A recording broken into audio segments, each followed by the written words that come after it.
Voilà. Donc, bonsoir à tous. On va aborder donc un webinaire sur la préparation du CAPES externe, centré sur l'étape numéro 3, qui est une étape particulière.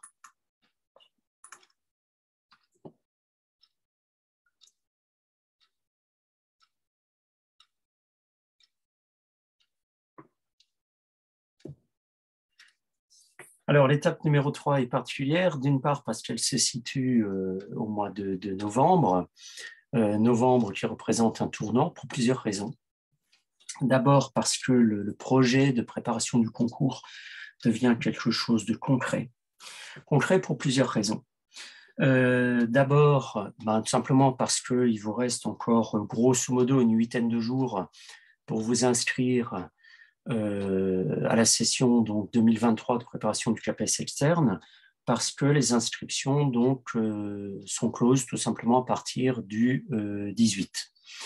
Donc si pour vous c'est un projet, ne tardez pas parce que faut déjà s'inscrire sur la plateforme et ensuite y déposer un certain nombre de documents. Donc première chose, on arrive tout doucement à la fin de la période d'inscription entre guillemets officielle. Deuxième raison, c'est que les dates des concours ont été données.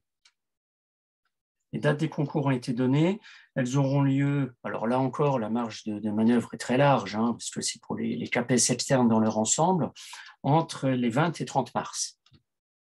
Bon, ça veut dire 20 et 30 mars, on a 10 jours d'écart entre les deux, sachant que les épreuves pour le CAPES externe ont lieu du jour au lendemain, en gros sur 2 jours, donc ça veut dire qu'on a une marge d'incertitude d'une dizaine de jours. En général, c'est plutôt fin mars pour l'histoire-géographie, mais là, les dates étant posées, vous pourrez déjà les inscrire dans votre agenda et donc ça prendra une consistance vraiment réelle en tant que deadline ou date limite tout simplement pour laquelle vous serez évalué par rapport à ce que vous présentez.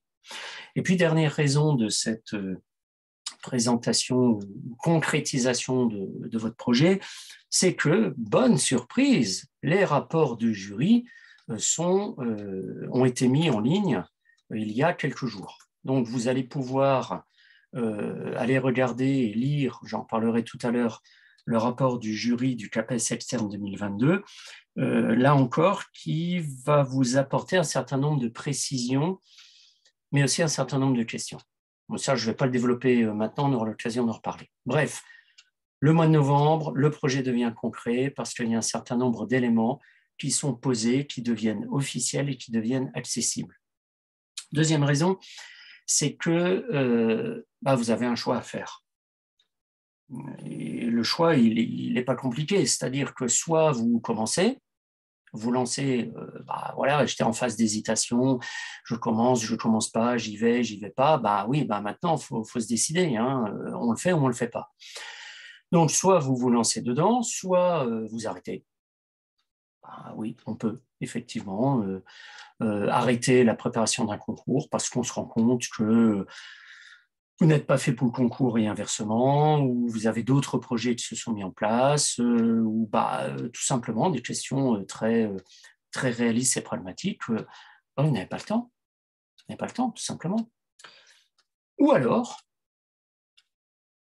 maintenant que les dates sont posées, maintenant que les échéances sont posées, enfin, la motivation arrive et on fonce. On sait pourquoi on va faire tous ces efforts et on va consacrer tout ce temps à préparer le concours. Donc, tournant du mois de novembre, parce qu'on a une concrétisation du projet, un choix à faire, on arrête, on se lance, on accélère. Mais à partir de là, il y a un certain nombre de questions qui se posent. Et ces questions peuvent justement influer sur le choix que vous allez pouvoir ou devoir être amené à faire. Ces questions sont nombreuses, j'en ai retenu quelques-unes. Comment est-ce que je fais? Concrètement, oui, c'est bien, allez, hop, j'y vais. Mais je fais quoi? Oui, je connais les thèmes au programme. Oui, je connais les épreuves. C'est pas bête non plus, je vais aller voir sur EduSchool. Mais concrètement, je commence par quoi? Je fais quoi? Ai-je le temps? Oui, j'ai le concours, d'accord, mais j'ai une vie de famille, j'ai une vie professionnelle, j'ai des obligations. Comment est-ce que je vais faire pour équilibrer préparation du concours et toutes les autres obligations? Est-ce que j'ai le niveau? Autrement dit, ça c'est une question particulière. Est-ce que je suis légitime? Ah ouais, quand j'écoute les autres, alors les autres c'est les collègues, la famille, bref, tout l'entourage dans lequel vous êtes, ouais, quand même, je me rends compte, ils en savent des choses, waouh, c'est impressionnant, oh, j'y arriverai jamais. Et pourquoi moi je réussirais alors que les autres sont vachement meilleurs que moi? Non, puis moi j'ai un collègue, il m'a raconté l'autre jour, vécu, hein, véridique. Non, mais écoute, le CAPES, ouais, c'est trop dur, laisse tomber. Moi, ça fait 10 ans que je le tente. Non, non, c'est trop difficile, laisse tomber, passe à autre chose. Wow. Alors, si lui, qui l'a tenté 10 fois, il n'y arrive pas, pourquoi moi, première tentative, deuxième tentative, troisième tentative, peu importe. Ce qui compte, c'est d'arriver à concrétiser votre projet. Donc là, il y a un doute qui s'installe, un doute qui s'instille en vous, une petite voix qui vous dit « Ouais, non, mais attends, il ne faut pas rêver, c'est le CAPES. Hein » Voilà. Bon. Et puis, autre question, ben oui, d'accord, ok, je me lance, mais attendez, on est en novembre. En novembre, dans 4 à 5 mois, je suis désolé, c'est le concours. Vous avez vu les thèmes au concours? 3 thèmes d'histoire, 3 thèmes de géographie, puis alors attendez, ça brasse large. Hein. Vous avez vu les épreuves? Non mais honnêtement, vous avez lu le rapport de jury, du jury? Non mais attendez, mais commencez en novembre, non mais il ne faut pas abuser. Non mais c'est trop tard. C'est en novembre de l'an dernier que j'aurais dû commencer. C'est pas novembre 2022 pour présenter ça en mars 2023. Non, non, non, non, non, non, là, faut pas rêver. Voilà. Donc, on est au mois de novembre où il y a tous ces éléments qui se mettent en place, qui s'associent, qui se repoussent, qui s'agglomèrent les uns les autres et qui font que vous êtes dans une période quelque part d'incertitude, de questionnement. Mais je vous rassure, dans 8 jours, cette période-là sera terminée parce que les inscriptions seront closes. Donc, vous aurez dans 8 jours, et c'est la semaine prochaine, faites votre choix. Donc, ce qu'on va aborder ce soir, c'est justement un certain nombre d'éléments vous permettant de vous aider à prendre votre décision, faire votre choix, ou tout simplement, s'il est déjà fait, à vous donner un certain nombre de repères. La première partie sera centrée sur la préparation. Là, je présente ce soir l'étape numéro 3, mais l'étape numéro 3, elle est incluse dans un certain nombre d'étapes, répondant de manière logique à la préparation du concours. Donc, la première partie sera véritablement centrée sur la présentation de la manière dont la préparation peut être envisagée avec ces différentes étapes, ces différents moments. Deuxième point que j'aborderai, c'est la fameuse étape numéro 3. Je parle de l'étape numéro 3 depuis le début, autrement dit, il y a une étape numéro 1, une étape numéro 2, une étape numéro 3, il y aura une étape numéro 4, d'accord, mais l'étape numéro 3, c'est quoi? Sachant qu'on l'a déjà entamée depuis quelques jours, elle va nous emmener, vous emmener jusque, grosso modo, le mois de janvier-février. C'est bien, elle consiste en quoi et je fais quoi pendant cette étape-là? Donc ça, là, ça sera le point numéro 2. Point numéro 3, une approche beaucoup plus pragmatique, beaucoup plus concrète dans ce qui concerne sa mise en œuvre, c'est tout simplement la réponse à la question OK, je me lance, je fais quoi? Et puis, le dernier point, là je vous laisserai la parole, ça sera tout simplement les questions, les remarques, les demandes que vous aurez éventuellement par rapport à ce qui aura été dit dans en gros les 30 minutes qui viennent.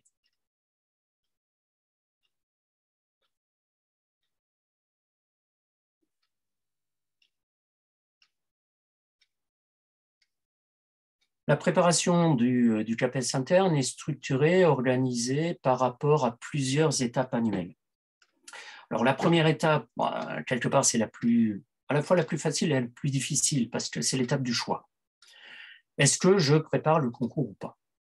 Alors cette étape, certains l'ont déjà franchie à partir du mois de juin, juillet, août, septembre, octobre. Hein. Là-dessus, chacun est libre de ce choix de se lancer ou pas dans le concours.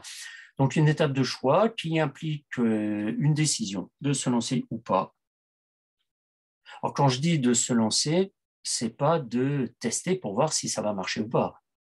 C'est je prépare ou je prépare pas.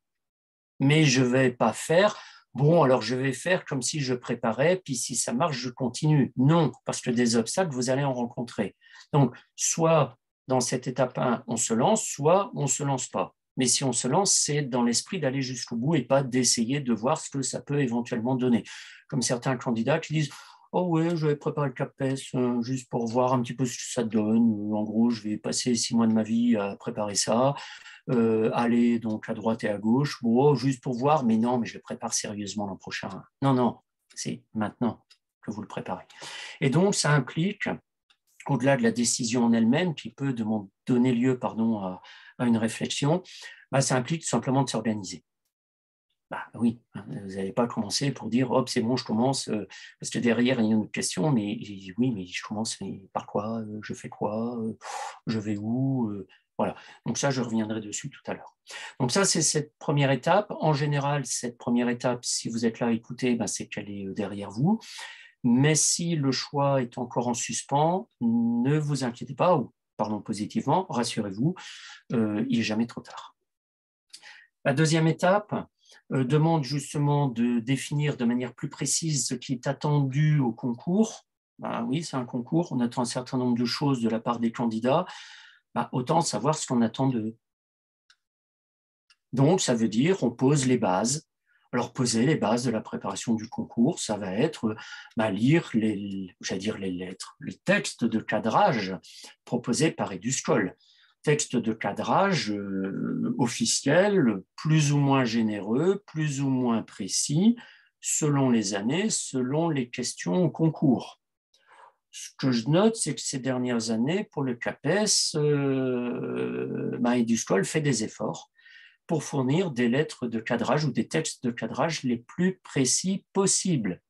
Et si on regarde le dernier texte de cadrage qui porte sur l'Amérique du Sud, excusez-moi, j'ai glissé, l'Amérique latine, eh bien, à ce moment-là, on se rend compte que la lettre de cadrage est très bien construite parce qu'elle donne énormément de références, énormément de pistes, énormément de conseils sur lesquels le candidat peut s'appuyer. Donc, la lettre de cadrage ou le texte de cadrage, décidément, j'ai du mal à m'y faire, vous donne justement les limites scientifiques dans lesquelles vous allez pouvoir travailler, mais ça ne suffit pas. Il faut compléter par la lecture, un vrai bonheur, du bulletin officiel. Et le bulletin officiel, ce sont les programmes, ce sont également la liste des capacités et des compétences, ce sont également les épreuves aux examens, de la 6e à la terminale, avec les options la GGSP qui sont à connaître, et les différents types d'épreuves, et donc, enfin, par les pros, les compétences attendues fin de cycle. Cycle 3, cycle 4, seconde, cycle terminal. Donc tout ça, c'est à connaître. Donc autant regrouper autour de soi tous ces éléments, tout ce référentiel pédagogique. Enfin, un dernier élément concernant ces bases, c'est tout simplement regrouper autour de vous, avec vous, pour vous, en ligne ou de manière physique, des manuels scolaires couvrant, si vous le pouvez, l'ensemble du programme du secondaire. Si vous ne pouvez pas avoir des supports physiques, eh bien, allez tout simplement chercher sur Internet, notamment sur le site du livre scolaire, des exemples ou des supports donc, de manuels scolaires allant en histoire-géographie de la 6e à la terminale. Donc tout ça, il faut le regrouper, il faut en prendre connaissance, autrement dit, il faut le lire, il faut se faire des petites fiches, parce que c'est ça qui va vous servir de noyau dur pour justement avancer dans la préparation de votre concours. Et puis, dernier élément, alors là, je l'ai mis sous la forme de cours, ce sont les cours que vous pouvez avoir et qui sont disponibles sur le site. Et là, vous avez 2 types de cours. Premier type de cours, là, ça va être très rapide, sont des cours de connaissances. Alors, ces cours de connaissances pour le CAPES externe, ils prennent tout simplement 2 aspects différents.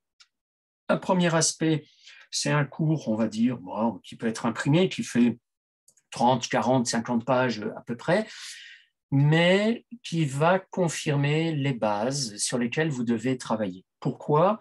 Parce que ce sont des cours portant sur des thèmes et des questions qui sont communes tout simplement avec le KPLP externe et interne, lettres, histoire, géographie. Donc ça veut dire que dans ces cours, vous n'allez pas forcément apprendre grand-chose, ça va vous donner quelques repères, mais aussi, et là c'est un petit peu frustrant, on verra dans les années qui viennent si je rédige, c'est un peu frustrant parce que ça ne va porter que sur quelques questions au programme, et là les questions communes, ce sont d'abord les frontières. Ouais. Vous pouvez aller lire le cours sur révolution dans l'espace atlantique entre 1775 et 1804. Pour le KPLP, c'est au programme. Bon, au KPS, ça ne va pas vous apporter grand-chose, si ce n'est peut-être pour votre culture générale ou pour vos connaissances scientifiques ou didactiques dont vous avez besoin. Deuxième catégorie de cours disponibles et accessibles, ce sont des cours de méthodologie. Et là, c'est extrêmement important, beaucoup plus important qu'on ne peut le penser, parce que vous n'êtes pas noté, récompensé, évalué, jugé sur vos connaissances. Vous êtes noté, jugé, évalué sur votre compétence à mettre en œuvre les connaissances attendues par rapport à un sujet donné dans le cadre d'une épreuve précisément définie. Ça veut dire que si vous n'avez pas compris les attendus des épreuves écrites et orales, quelles que soient vos connaissances, elles ne vous serviront à rien. Donc, ça veut dire que cette méthodologie est beaucoup plus importante qu'on ne le pense, à l'écrit comme à l'oral. Et cette méthodologie porte sur plusieurs éléments. D'une part, l'épreuve, ok, d'accord, c'est quoi, je fais quoi, on attend quoi. Et à l'intérieur de cette épreuve, ce qu'on pourrait qualifier de sous-méthodologie, sans être péjoratif. Ok, épreuve disciplinaire, j'ai compris ce qu'on attendait de moi, ça ressemble à une composition, ok, d'accord, il n'y a rien de nouveau. Mais là, ça entraîne d'autres méthodologies. Comment j'analyse le sujet, comment je pose une problématique, comment je construis un raisonnement, comment je rédige, et là je suis encore à un niveau différent, comment je rédige une introduction, un paragraphe, une partie, une transition, comment je formule mon ouverture, etc., etc. Donc ces cours de méthodologie, ils vont vous permettre de préparer sur la durée et dans la durée l'ensemble des épreuves qui sont attendues, sachant qu'à l'oral, vous allez retrouver les mêmes méthodologies, mais avec des attentes différentes, des compétences différentes que celles de l'écrit. Donc, mon conseil, commencez le plus tôt possible. La troisième étape, donc, qui commence avec les vacances de la Toussaint, là, voilà, on a déjà entamé d'une certaine manière au niveau du calendrier l'étape numéro 3. Elle s'achèvera aux vacances de février, aux vacances d'hiver. Alors, vacances Toussaint, monde laïque, vacances d'automne. Bon, on dit vacances d'automne, personne ne se repère. Donc, vacances de la Toussaint à février, on est dans la période numéro 3. Et là, cette période numéro 3 vous invite à approfondir tout simplement les bases que vous avez acquises lors de la période numéro 2. Et ces bases, elles sont approfondies dans deux directions différentes. Première direction, c'est au niveau des connaissances, je vais en reparler dans un instant. Deuxième direction, c'est au niveau de la méthodologie. Période numéro 3, pour lesquelles vous avez un certain nombre d'éléments qui sont posés, dont j'ai parlé déjà tout à l'heure. C'est d'abord l'inscription. Oui, ok, c'est maintenant qu'il faut concrétiser ce projet.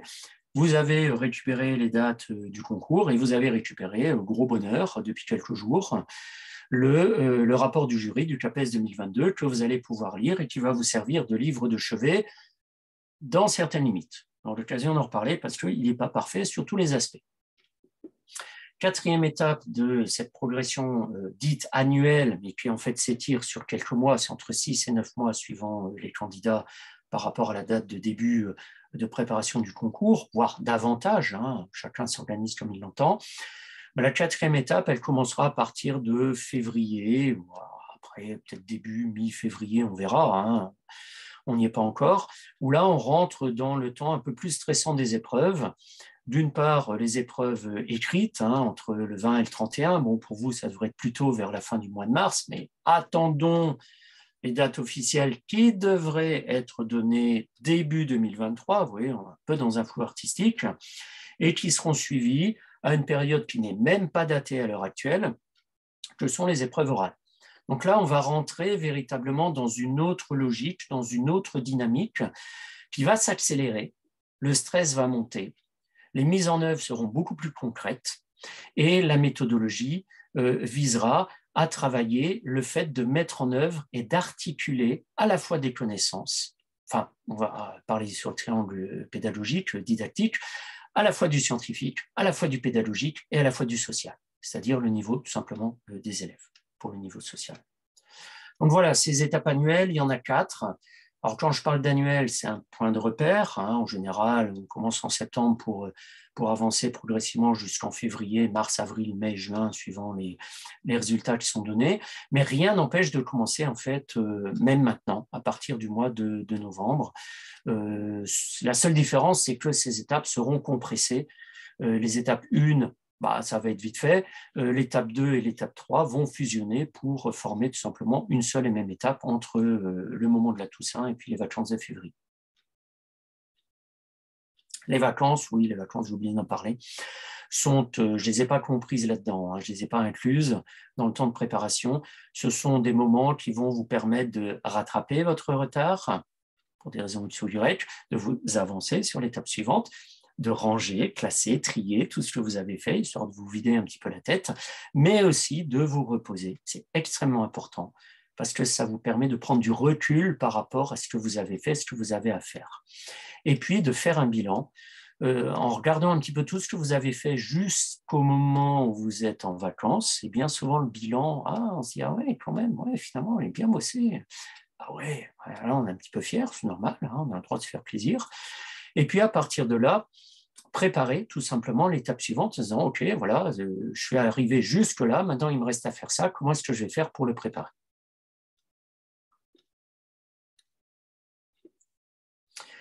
Trois logiques de la préparation. Alors là, je reprends un petit peu, là encore, la manière de travailler.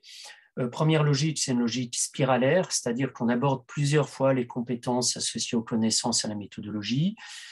Cette logique spiralaire est reprise et inspirée tout simplement du système scolaire qui est en France, où entre le primaire, le secondaire, collège, lycée, supérieur, vous abordez une fois, 2 fois, 3 fois, 4 fois la même chose en tant qu'élève.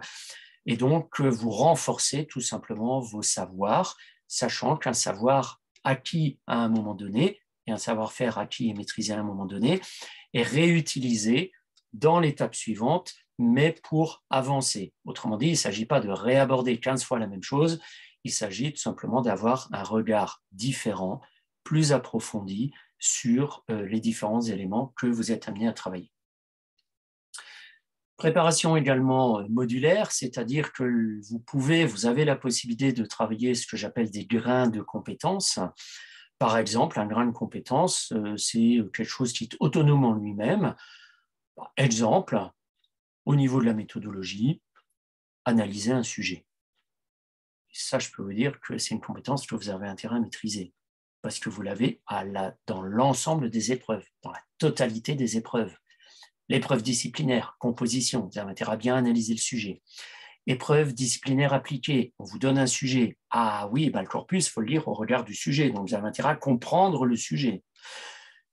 L'épreuve de leçon à l'oral, comme par hasard, on vous donne un sujet. Oui, c'est original.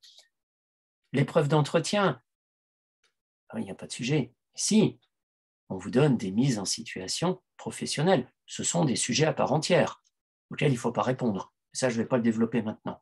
Donc, ces grains de compétences sont des grains autonomes. Si vous maîtrisez l'analyse du sujet, c'est bon. Vous travaillez un autre grain de compétences. Comment construire un raisonnement? Comment construire le commentaire d'un document? Comment construire une séquence? C'est quoi une séquence? Ça, on en reparlera dans une autre masterclass.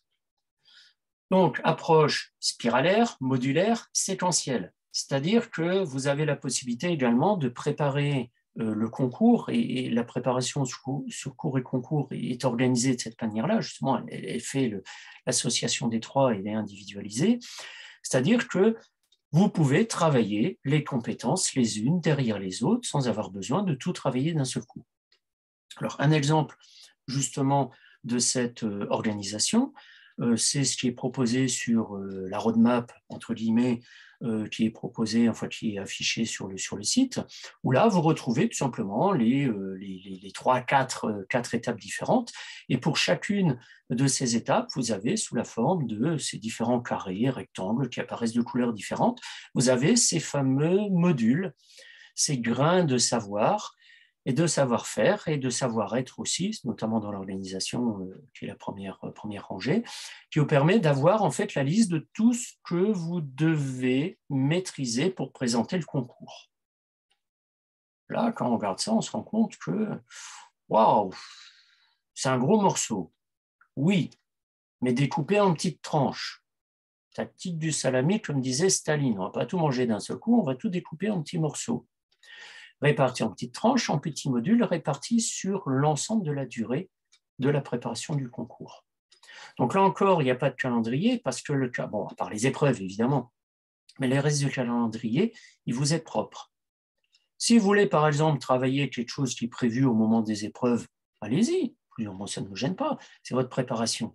Si vous avez besoin de revenir sur un module un peu plus ancien, que ce soit des connaissances, que ce soit un référentiel pédagogique, scientifique ou social, pourquoi pas? Vous pouvez ou on peut de toute manière toujours le retravailler par la suite.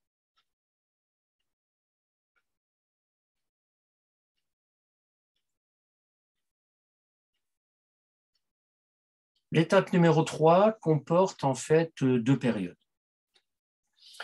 Période qui dure à peu près 12 semaines, hein, donc ça fait à peu près un trimestre, sachant que dans ce trimestre, évidemment, on peut y inclure ou pas, ça dépend là aussi de vos obligations dans la vie quotidienne, donc on peut y inclure ou pas les vacances, donc ça représente à peu près 3 mois.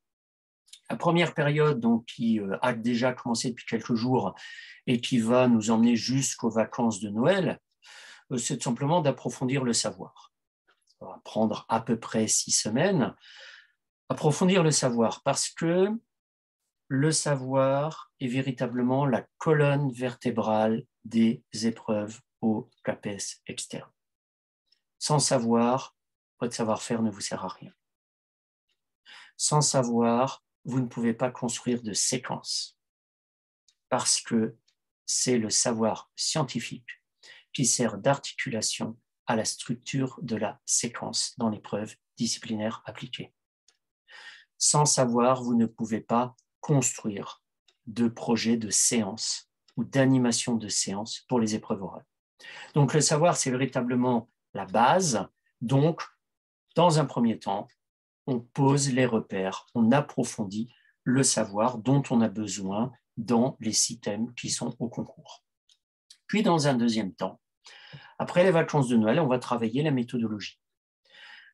Alors, on peut la commencer avant, ça, ce n'est pas un problème, histoire de prendre des repères. Mais travailler la méthodologie, ça veut dire tout simplement mettre en œuvre le savoir que vous avez acquis.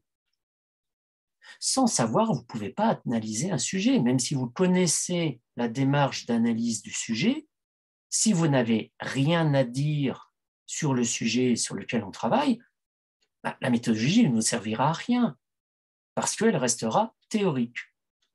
Donc, travailler la méthodologie, ça veut dire quoi? Ça veut dire revenir sur les bases méthodologiques à la fois des épreuves et des différentes composantes de chacune des épreuves, mais ça veut dire les compléter par des entraînements. Et là encore, ces entraînements, on en reparlera, on peut les faire peut-être pas sur la totalité des épreuves, attendez, ça dure quand même 6 heures, il faut s'accrocher, mais sur différentes composantes des épreuves. Je peux m'entraîner à analyser des sujets, ça ne va pas me prendre 6 heures de temps. Je peux m'entraîner à analyser un corpus de documents au regard d'un sujet. Je n'ai pas besoin de 6 heures pour ça. Je peux m'entraîner à préparer un projet de séquence. Ah oui, on prend un sujet, je suis désolé, les sujets sont les intitulés de chapitres. Il n'y a pas besoin d'aller chercher très loin dans le bulletin officiel. Je prends un intitulé de chapitre qui correspond à un des thèmes qui est donné au concours, et je dis, par rapport à une double page, par rapport à quelques documents, comment j'organise tout ça. Et puis les périodes de vacances, qui là encore, comme je disais tout à l'heure, vont vous permettre soit de rattraper tout ce que vous auriez voulu faire, mais que vous n'avez pas pu faire pour différentes raisons avant Noël. Bon, les vacances de Noël sont particulières. Hein.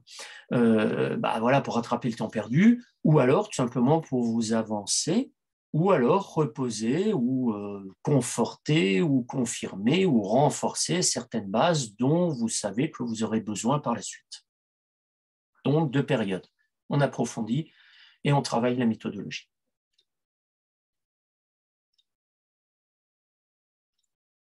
L'agenda. Alors, l'agenda tel qu'il est prévu pour la préparation du CAPES externe, donc vendredi 18 novembre, c'est la fin des inscriptions. Regardez bien l'heure, et là, j'ai une pensée émue pour ceux qui sont dans les départements, territoires d'outre-mer, voire les RUP, où là, attention au décalage horaire, hein, parce que l'heure de fin d'inscription, c'est l'heure de Paris. Hein. Donc, attention.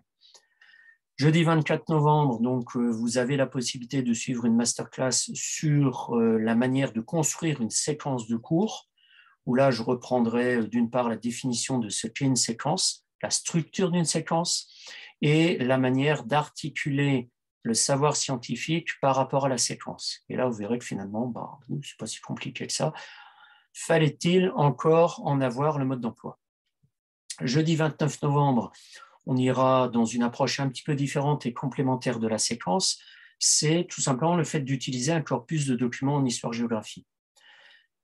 Corpus de documents que vous retrouvez dans l'épreuve disciplinaire appliquée, où là, on vous donne le corpus de documents, donc il vaut mieux savoir l'utiliser, mais également dans l'épreuve de leçon à l'oral, où là, le corpus de documents, c'est à vous de le produire. Donc, autant savoir comment il est construit, à quoi ça sert, et comment utiliser, comment exploiter un corpus de documents dans une approche scientifique et didactique. Et puis du 20 au 31 mars, donc 2023, ce sont des dates qui peuvent être notées dans vos agendas, hein.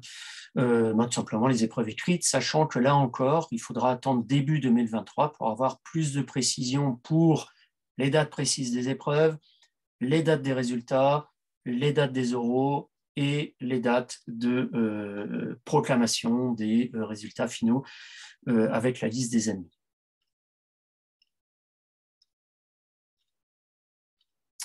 Les ressources dont vous pouvez disposer, alors bon, j'en ai parlé tout à l'heure déjà, sont les cours sur la méthodologie disponibles sur le site, cours sur la méthodologie qui portent sur les 2 niveaux méthodologiques attendus, au moins un 3e si on parle de l'organisation, mais là je suis en train de l'évoquer avec vous, méthodologie de chacune des épreuves et méthodologie à l'intérieur de chacune des épreuves. Alors, je parlais tout à l'heure de la méthodologie, de savoir comment on analyse un sujet d'histoire ou de géographie, ça c'est transversal sur l'ensemble des épreuves. Donc vous allez retrouver des cours sur la méthodologie au niveau des épreuves et des sous-composantes en fait, des épreuves. Ressources également sur les sujets que vous allez pouvoir découvrir. Alors des sujets plus ou moins développés, plus ou moins détaillés, plus ou moins corrigés. Le but n'étant pas de vous donner des modèles. Si vous voulez des modèles, vous allez lire le rapport du jury 2022, où là, vous aurez des modèles, vous ne serez pas déçus, parce que c'est en gros, je ne dirais pas tout ce qu'il ne faut pas faire, mais attention, parce qu'il y a plein de bêtises qui sont à l'intérieur le jour du concours. Surtout, ne faites pas ce qui est dit là-dedans. Il faudra le faire de manière différente, parce que sinon, vous n'aurez pas le temps de terminer, tout simplement. Mais des sujets dans le but de vous amener à vous interroger, de vous amener à vous questionner, de vous amener à dresser la liste et le bilan de ce que vous savez déjà ou de ce que vous aimeriez découvrir, que ce soit aussi bien au niveau des connaissances scientifiques que de la méthodologie, que de la didactique. Il est bien ce sujet-là, mais je raconte quoi avec des 6e? L'histoire romaine, ouais, d'accord, j'ai bien creusé avec les... Là, pour le concours, mais attendez, ce qu'on raconte en 6e, c'est du pipi de chat. Il n'y a rien, c'est dérisoire. Attendez, mais comment je vais faire pour adapter ça? Puis après, on reprend ça en seconde. Ben oui, mais c'est des secondes. Oui, c'est pas le même niveau que les 6e, mais en même temps, on revient sur ce qu'on a déjà dit. Bref, comment j'adapte ça? Donc, le but, c'est de vous amener à la réflexion, et cette réflexion peut déboucher sur des discussions, sur des productions pour lesquelles vous allez pouvoir être amené, si vous le souhaitez, à échanger ou pas. Et c'est là où interviennent les séances individuelles pour lesquels on peut, une fois par semaine, si vous le souhaitez, travailler sur un sujet, sur de la méthodologie, sur des questions existentielles. Ah oui, ça arrive. Sur des questions de motivation. Oui, à un moment donné, oui, on a le feu sacré, ça y est, on y va, bam, on est parti. Lièvre et la tortue. Et à un moment donné, ouais, j'ai pas l'impression d'avancer, finalement je me demande à quoi ça sert, en plus il fait nuit, c'est triste, c'est déprimant, il pleut tout le temps, il fait froid, je vois les autres qui s'amusent, puis moi je suis là à ma table de travail, pardon, mon bureau de travail, puis je vois les collègues qui sont en poste, moi, j'ai assisté à leurs cours, ils sont gentils, mais quand je vois le niveau, non mais voilà, je fais quoi? À ce moment-là, on peut prendre une séance, justement pour faire le point, pour booster un petit peu, et puis vous relancer tout simplement dans la préparation. C'est le but de ces séances.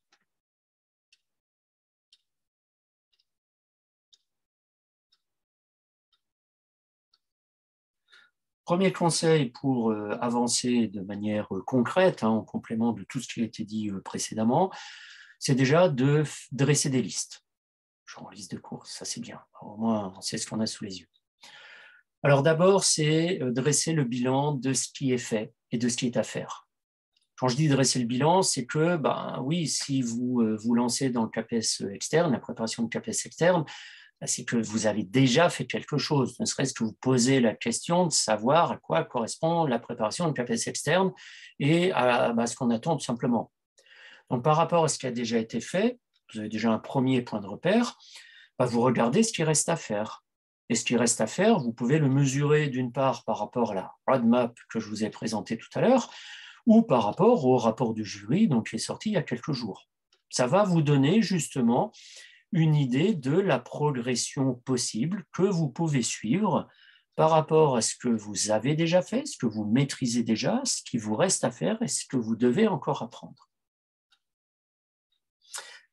Revoir vos fiches de ce que vous avez éventuellement déjà noté. Revoir les fiches de ce que vous avez éventuellement imprimé. Je parlais tout à l'heure des textes de cadrage. Texte de cadrage, moi, c'est pas compliqué. Je l'imprime, je prends un marqueur fluo et puis j'y vais. Je souligne les points clés. Et cette fiche, je la garde. Je ne vais pas la jeter après. Je la rends accessible dans une pochette, dans une chemise. Et dès que j'ai une question, dès que je veux refaire un petit peu le bilan sur tout ce que j'ai travaillé, je vais aller revoir cette fiche, ce texte de cadrage pour vérifier que je suis toujours bien dans les clous. Revoir également la roadmap par rapport à la liste qui est proposée dessus. Est-ce qu'il y a des éléments que vous avez déjà faits, que vous maîtrisez, que vous aimeriez aborder, que vous aimeriez comprendre par rapport aux échéances qui sont proposées, que ce soit l'écrit ou l'oral? Et vous fixez des objectifs. Ça, c'est véritablement essentiel. Vous fixez des objectifs. J'allais aborder les métacognitions, on ne va pas en parler ce soir. Vous fixez des objectifs, c'est tout simplement de manière concrète. Par exemple, d'ici les vacances de Noël, je dois avoir lu un manuel universitaire sur chacun des thèmes au concours. Sachant que j'ai 6 thèmes, sachant que j'ai 6 semaines, je vous laisse faire le calcul, ça fait un thème par semaine. Donc, un manuel universitaire par semaine. Une semaine sur la romaine, puis attendez, pour arriver à la dernière question de géographie, il faudra que j'attende 6 semaines. Non, je préfère mixer le tout. Donc, le lundi, la romaine, le mardi, la géographie, le mercredi, l'histoire, le jeudi, la géographie, le vendredi, l'histoire, le samedi, la géographie. Dimanche, on se repose et on fait le point. Donc voilà, c'est ça, se fixer des objectifs, c'est-à-dire ce que vous souhaitez avoir atteint, mais de manière concrète. Dire je dois être prêt pour le concours, ça ne veut rien dire. Dire je dois avoir tout lu pour Noël, ça ne veut rien dire non plus. Par contre, dire je dois avoir lu un manuel universitaire d'ici les vacances de Noël pour chacun des thèmes, là, ça commence à être concret. Donc, première question, c'est quel manuel? Où est-ce que je le trouve? Comment je me le procure? Je l'emprunte, je l'achète, je le vole, je le photocopie, je le récupère sur Internet, quelqu'un me le prête, peu importe. Et puis, deuxième aspect pratique, c'est, OK, j'ai le manuel, quand est-ce que je le travaille? Le lundi, le mardi, le mercredi, tous les jours de la semaine sur une semaine, ou tous les lundis pendant 6 semaines. Ça, c'est à vous de voir par rapport aux obligations. Et à l'intérieur de ça, de combien de temps je dispose. Préparer pour avancer. Alors, préparer pour avancer, c'est d'abord compléter son agenda. Eh oui, il faut quand même noter dans votre agenda, qu'il soit papier, en ligne, réel, virtuel, peu importe, que vous l'ayez sous les yeux, que vous l'ayez dans une pochette, peu importe, c'est d'indiquer les dates des vacances, extrêmement important, les dates des masterclass, les dates des séances que vous avez retenues et réservées pour échanger, séances individuelles, j'entends, les dates des écrits du concours, etc., etc., etc. Bref, toutes les dates qui vont faire que vous allez devoir vous organiser par rapport à ça. Par exemple, bah oui, le samedi, telle date, j'ai l'anniversaire de la belle-mère, c'est un vrai bonheur, et ben ce jour-là, je ne pourrai pas travailler. Il faudra y aller, mais de toute façon, c'est un moment de plaisir. Telle autre date, ah bah oui, bah j'ai le conseil de classe ou j'ai la réunion parents-prof si je suis en poste. Bah oui, ce jour-là, je pourrais strictement rien préparer. Et en plus, c'est vrai sur le gâteau, il faudra que je prépare quelque chose pour ce jour-là pour lequel je ne serai absolument pas disponible. Donc, ça vous permet d'avoir une visibilité sur la durée, visibilité que vous allez pouvoir adapter, réorganiser au fur et à mesure que vous allez avancer, parce que toutes les dates ne sont pas encore connues à l'heure actuelle, mais vous en avez déjà certaines, donc notez-les, elles vont vous servir de date butoir, de passage obligé et de point de repère. S'inscrire au masterclass. N'attendez pas le dernier moment pour vous inscrire. Les masterclass sont prévus sur une période d'1 mois. Là, vous avez les masterclass pour le mois de novembre. Seront préparées d'ici la fin du mois de novembre et mises en ligne les masterclass pour le mois de décembre. Au mois de décembre seront mises les masterclass pour le mois de janvier, etc. Donc là aussi, n'attendez pas pour vous inscrire, dire « oui, j'ai vu l'info, maintenant j'irai m'inscrire à l'occasion ». Non, vous allez vous inscrire tout de suite et vous le notez dans votre agenda. Vous, ça vous permet d'avoir une échéance dans votre agenda, dans votre esprit. Et moi, ça me donne déjà une première idée du nombre de candidats qui se sont inscrits. Pourquoi? Pour moi, déjà. Parce que si j'ai personne, il n'y a pas de masterclass. Ben oui, je ne vais pas m'adresser comme ça, parler à un écran devant moi face auquel j'ai du texte. Non, moi, je m'adresse à des candidates et des candidats, je m'adresse à des individus qui ont des questions, je ne suis pas là pour faire un enregistrement. Si je veux enregistrer de manière informelle, anonyme, je vais le faire de manière différente. Mais je ne vais pas me réserver un créneau le soir pour enregistrer quelque chose alors qu'il n'y a personne. Donc, si vous êtes intéressé, n'hésitez pas à vous inscrire. Et si vous avez des questions, vous avez la possibilité au moment de l'inscription de poser les questions, les remarques ou les éléments pour lesquels vous aimeriez avoir des éléments de réponse. Et moi, je peux à ce moment-là structurer, organiser, préparer la masterclass par rapport à vos demandes. Vous excuserez la faute d'orthographe, masterclass, classe, j'ai oublié le S. Organisez votre semaine et votre journée. Organisez votre semaine, alors là, c'est l'élément clé. Pourquoi la semaine? Parce que les semaines se répètent d'une semaine sur l'autre, c'est original. Donc ça veut dire qu'en 12 semaines, vous allez revivre 12 fois la même structure, la même organisation, les mêmes répétitions. Autrement dit, vous allez pouvoir recommencer 12 fois ce que vous n'avez pas fait. Vous allez pouvoir continuer 12 fois ce que vous avez déjà commencé. Vous allez pouvoir approfondir 12 fois ce que vous avez déjà travaillé. Ça veut dire quoi? Ça veut dire qu'on est toujours dans cette approche spiralaire. Vous pouvez commencer quand vous voulez. Seulement, vous ne pourrez progresser que dans le temps qu'il vous reste. Et ce temps est remis à zéro toutes les semaines. Ce temps est remis à zéro à chacune des étapes. Donc, la semaine est véritablement le point de départ et le point d'arrivée qui peut être de, voilà, à la fin de l'étape numéro 3, je dois avoir fait ça, je découpe en fonction du nombre de semaines que je peux y consacrer, et donc je sais pour chacune des semaines ce que je dois faire et avoir fait. Or, le travail ne se fait pas au niveau de la semaine, mais se fait au niveau de la journée. La semaine n'est là que pour répartir vos activités. Pendant que vous les répartissez, vous ne faites rien que compléter un tableau en remplissant des cases vides. Le travail se fait sur la journée. Autrement dit, il s'agit pour vous de poser ce qu'on appelle des routines, c'est-à-dire des habitudes de travail qui vont se répéter tous les jours. Exemple de routine, je me lève le matin, de bonne heure, de bonne humeur, toujours à la même heure. Oui, oui, oui, toujours à la même heure. Je commence par, bon, je ne parle pas de la vie personnelle, hein, ça vous regarde. Je commence par regarder le planning de ce qui est prévu pour moi, de ce que je me suis prévu dans les jours précédents pour ce jour. Moi, ce matin, quand je me suis levé, mon planning, c'était corriger des copies de concours, l'original, préparer des cours, avoir des séances avec les candidats, et puis animer ce webinaire sur la préparation de KPS externe. Donc, ça veut dire que le matin, quand je me suis levé, je savais ce que j'avais à faire et je n'avais pas à me prendre la tête de savoir quoi faire, comment le faire et à quel moment le faire. Non, c'était déjà préparé.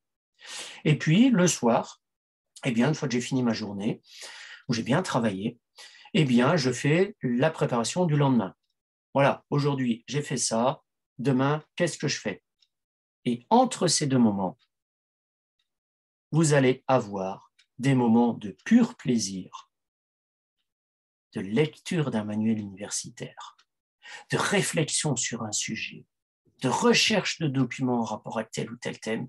Autrement dit, c'est dans ces moments-là que vous allez être réellement en activité et que vous allez pouvoir travailler, mémoriser, progresser pour avancer dans la préparation du concours. Et ces moments-là posent problème. D'une part, parce que c'est pas forcément excitant que d'attaquer l'introduction à l'histoire romaine quand on voit l'épaisseur du bouquin. C'est pas forcément excitant d'entamer le chapitre d'introduction du thème, je l'adore celui-là, population, peuplement et territoire. 600 pages. Oh, 3 thématiques différentes, population, peuplement, territoire, et on mixe les 3 parce qu'il y a une virgule, puis il y a un et. Oh, mais j'y arriverai jamais. Bah si, et pour y arriver, il faut commencer. Et pour commencer, on ne se pose pas de questions. Ça me plaît, tant mieux. Ça me plaît pas, tant pis. Quand on va bosser, quand on paye ses impôts, c'est pas un plaisir. Pas toujours un plaisir. Et on le fait quand même. Donc, pareil, pour votre préparation au niveau de la journée, ne vous posez pas trop de questions. Vous avez ça à faire, vous avez 1 heure pour le faire. Ah, vous faites en sorte qu'au bout d'1 heure, vous ayez fait ce que vous avez à faire, tout simplement.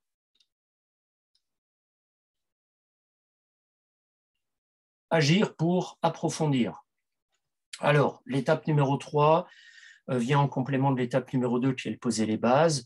Donc, agir, ça veut dire lire un manuel universitaire. Alors, soit vous en avez déjà lu un dans l'étape numéro 2, bah, c'est pas compliqué, vous en prenez un deuxième. On va me dire, ouais, non, attendez, les connaissances, c'est les mêmes partout, hein. Entièrement d'accord, sauf que la manière d'approcher, d'aborder, de développer, d'expliquer les connaissances ne sont pas les mêmes selon les auteurs, ne sont pas les mêmes selon les éditeurs. Les exemples, les citations, les documents, les auteurs de référence, c'est-à-dire les auteurs rédacteurs, ne sont pas les mêmes selon les éditeurs. Donc, si vous avez déjà lu un premier manuel universitaire, vous avez de très bonnes bases. La lecture d'un second manuel universitaire va permettre de compléter ces bases, et ça sera d'ailleurs beaucoup plus rapide parce que vous avez déjà les bases initiales. Vous n'allez pas redécouvrir tout ce qu'il y a à savoir sur le thème, vous allez le compléter avec des exemples différents, des citations différentes, des réflexions différentes. Donc, Agir, c'est déjà prendre un manuel universitaire, soit c'est le premier, soit c'est le deuxième, mais de toute façon, vous n'avez pas trop le choix, vous êtes obligé pour le savoir scientifique de lire, d'apprendre, de mémoriser, de ficher un manuel de type universitaire. Vous plongez également dans les manuels scolaires. Eh oui, je vous rappelle que le concours, vous êtes destiné à être enseignant. Donc, vous allez avoir des manuels scolaires en plus des élèves que vous aurez en face de vous. Et il va falloir concilier les deux, pardon, les trois. Le troisième, c'est le savoir scientifique.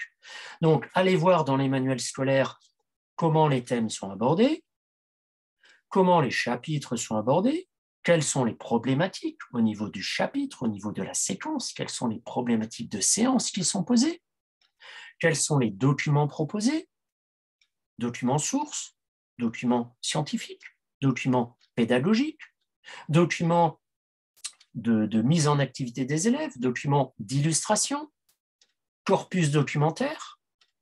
Et là, ce qui est intéressant, c'est la fameuse double page des manuels scolaires, à gauche le cours, à droite les bouquins. Ben voilà, là, vous avez tout simplement un exemple d'épreuve disciplinaire appliquée, le corpus d'un côté, ce qu'il y a à produire de l'autre. Évidemment, c'est au niveau élève, et le tout vient, comme par hasard, s'inscrire dans une séquence d'enseignement correspondant au chapitre numéro 1, 2, 3, 4, 5, etc. du manuel que vous avez sous la main. Et avec un peu de chance, vous allez retrouver dans les manuels scolaires, peut-être, tout ou partie, des documents que vous pouvez avoir de près ou de loin dans l'épreuve disciplinaire appliquée. Vous allez trouver dans les manuels scolaires des exemples de documents que vous allez pouvoir chercher, remobiliser, utiliser, mettre en activité dans le cadre de l'épreuve de leçon. Donc les manuels scolaires ne sont finalement soit qu'un gros corpus de documents, soit la liste minimale de l'ensemble des connaissances que vous avez à connaître, soit des exemples de séquences et de séances telles qu'on vous demande, à l'écrit comme à l'oral, de produire. Donc autant regarder comment c'est fait, en gardant à l'esprit, attention, le manuel scolaire n'est ni le programme pédagogique, ce n'est pas le référentiel pédagogique, ça n'est pas le référentiel scientifique, mais c'est un exemple de transposition didactique en rapport avec chacun des thèmes abordés dans les différents chapitres. Enfin, dernier élément que vous pouvez travailler pour vous lancer ou avancer de manière plus pragmatique et plus efficace et plus motivante dans cette étape numéro 3, c'est de revoir les démarches des épreuves écrites. Alors, les démarches des épreuves orales, vous aurez toujours le temps par la suite, histoire de les avoir en tête. Et pour cela, vous pouvez lire tout simplement le rapport de jury 2022. Lisez-le. Lisez-le. Moi, je l'ai lu en diagonale. C'est un rapport de jury. C'est un rapport de jury. Tout ce qui est dedans n'est pas à prendre au pied de la lettre. Comme disent certains rédacteurs de rapports de jury, ah ouais, non, mais c'est pas ça qu'on attendait précisément. Évidemment, notre plan est mal équilibré. Oui, non, la problématique posée, elle est foireuse, elle ne marche pas. Non, mais le rapport du jury, il est là pour aider le candidat à avoir un certain nombre de repères par rapport aux attendus.